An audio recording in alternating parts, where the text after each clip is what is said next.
Hey there, it's Professor S, and in this video, I want to take about 5 minutes to talk about a particular group of reactions called redox reactions. Redox reactions consist of two processes, oxidation and reduction. And from a biological perspective, we typically define oxidation as something that occurs when a substance gives up or loses electrons, and reduction occurs when a substance gains or accepts electrons. And when these two things happen together, which they typically happen together, man. One thing loses electrons, they gotta go somewhere. And so when they happen together, we call that chemical reaction an oxidation-reduction reaction or a redox reaction.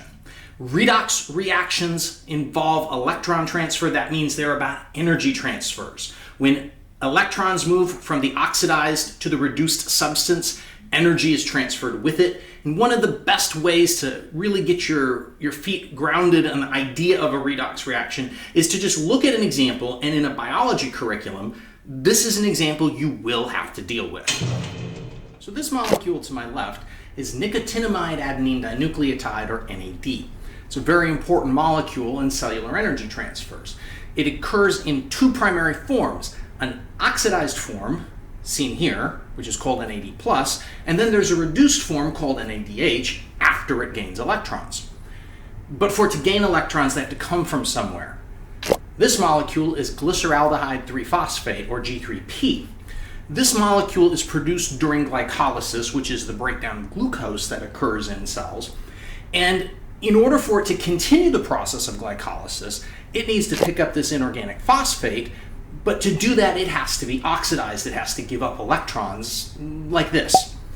Now it's become bisphosphoglycerate, BPG. But it's also been oxidized. It's given up electrons, and those electrons have to go somewhere. So let's give them a hand. Now, NAD+ has been reduced to form NADH. It has been reduced as G3P was oxidized into BPG, and there you have a specific example of a redox reaction in which one substance is oxidized and another substance is reduced. So, as a molecule, NAD's role in cells is to act as an electron carrier. Think of it as a taxi cab, an Uber, a Lyft, pick your analogy, a vehicular transport analogy. For electrons, it moves electrons from one molecule to another, and in doing so, it transfers energy around in the cell. And so in order for us to transfer energy as electrons, NAD has to undergo oxidation and reduction. And so if we start with NAD+, the oxidized form, it's reduced when it gains electrons. It undergoes a reduction reaction.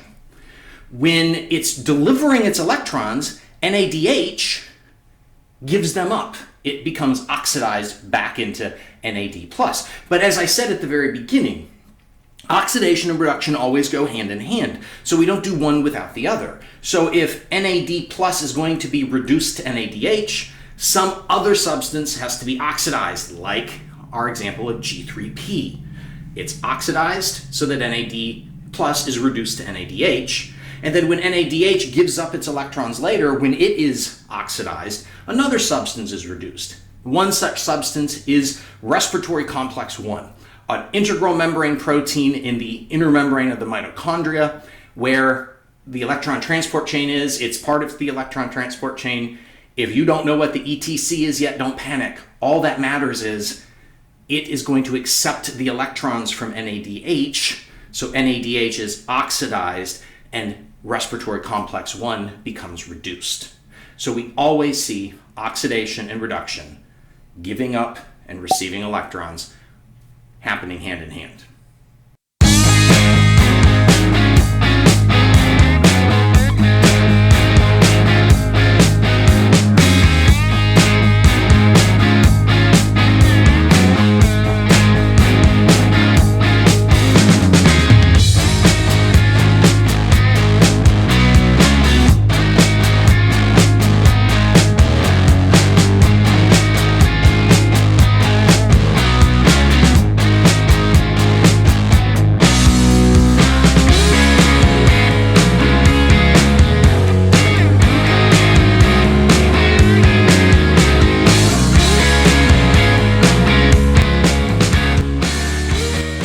Why do you have that? What do you mean, why do I have it? It's my guitar. That's why I have it. I just thought it would be useful in one of these promos for me to bring some music into the thing. So this time I'm going to play... No. That's copyright infringement. We could get sued by the artist. Well, look, most of the time these days, the artists don't own their own copyrights. And to be really honest with you, that's your problem more than mine. So I just want to go ahead and play... No, I'm not allowed to do that. I don't want to get sued. Fine. Hey, this is Professor S. If you enjoyed that video, here's a couple others you may also enjoy. Don't forget to like and subscribe so you can see everything new as it comes out. And with that said, here we go! No!